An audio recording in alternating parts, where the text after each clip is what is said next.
কেউ সংস্কারটা সংবিধানে করতে চেয়েছেন, কেউ আইনের মাধ্যমে করতে চেয়েছেন, কিন্তু সংস্কারের প্রয়োজনীয়তা, নীতি ও লক্ষ্য নিয়ে কারোর মধ্যে মতভেদ নেই। কাজেই রাজনৈতিক দলগুলোর প্রকাশ্য বক্তব্য যতখানি পরস্পর বিরোধী অবস্থানে আছে বলে মনে হয়, জুলাই সনদ সঠিকভাবে বিশ্লেষণ করলে ততখানি মত পার্থক্য দেখা যায় না। এটি আমাদের অনন্য অর্জন। এতে জাতি এগিয়ে যেতে সাহসী হয়।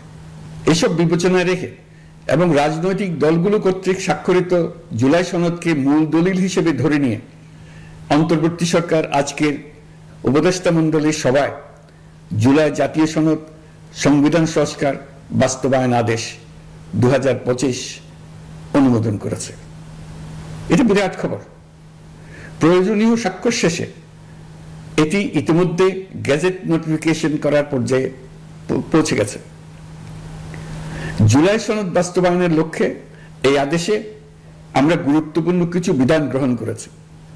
এর মধ্যে রয়েছে সনদের সংবিধান বিষয়ক সংস্কার প্রস্তাবনার উপর গণভোট অনুষ্ঠান এবং পরবর্তী সময়ে সংবিধান সংস্কার পরিষদ গঠনের সিদ্ধান্ত।